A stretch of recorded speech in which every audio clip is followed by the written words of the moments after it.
Cher journal, je ne sais même pas si je dois en rire ou en pleurer en fait. Je trouve les gens tellement bizarres des fois. Entre leurs discours et leurs actions, il y a parfois des écarts mais énormes, totalement paradoxaux, que je m'étonne que personne ne les remarque. Moi je les remarque. Puis je trouve ça tellement triste. Je me dis qu'on devrait tous s'entraider, s'aider à avancer, surtout dans la situation actuelle, mais au lieu de ça, je vois qu'il y a beaucoup de rivalité dans ce monde et de jalousie, et souvent déguisés sous des sourires et des mots mielleux qui, de toute façon, pour moi, ne veulent plus rien dire tellement j'arrive à voir derrière les masques des gens. Je ne leur dis pas, habituellement, que j'arrive à voir derrière leurs masques. Je me tais parce que j'ai juste envie d'être en paix, en fait. Je me tais, mais je le vois. Hier encore, il y a quelqu'un que je ne connais pas qui m'a envoyé un message agressif et qui a terminé par « Je vous bénis ». Je me suis retenue de lui répondre que je ne voulais pas de sa bénédiction et que celle de Dieu me suffisait. Mais je n'ai rien dit, parce que je me dis que si ces gens n'ont rien d'autre à faire que d'observer mes moindres faits et gestes pour critiquer, eh ben c'est bien dommage, parce qu'ils perdent leur temps, et le temps est tellement précieux.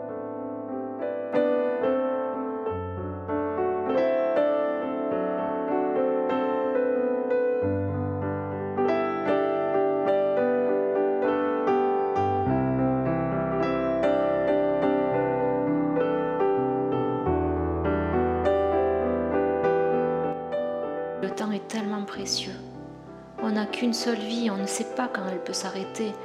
Mais c'est comme si les gens s'en fichaient totalement, ils vivent comme s'ils n'allaient jamais mourir alors qu'on peut tous disparaître là, chaque seconde qui passe. C'est triste, oui.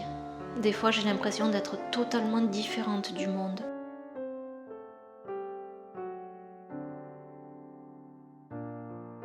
Il n'y a que Delphine et Noémie avec qui je peux parler en toute confiance, même si elles sont loin.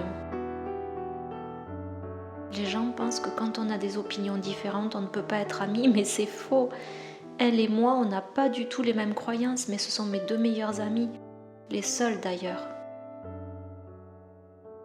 Elles sont précieuses pour moi, je devrais leur dire plus souvent.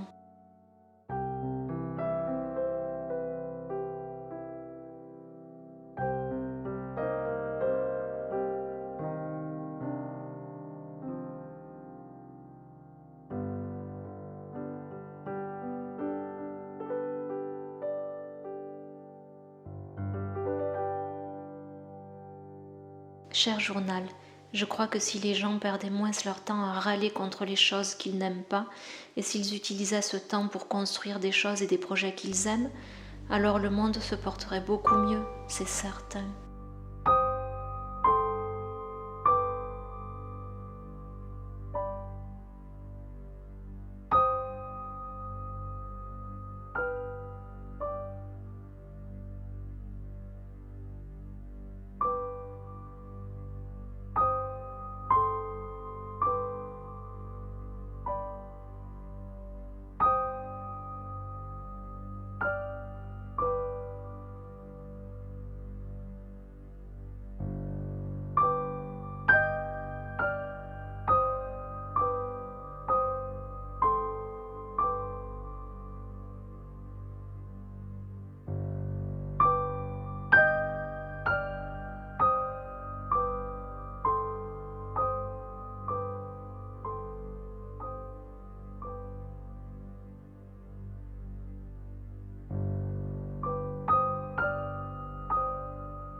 Cher journal, j'aimerais dire aux gens de mettre leur attention sur ce qui est immuable, ce qui est permanent, ce qui est stable, des choses qui peuvent sembler anodines et même inutiles pour certains, mais qui sont les racines de la vie en fait.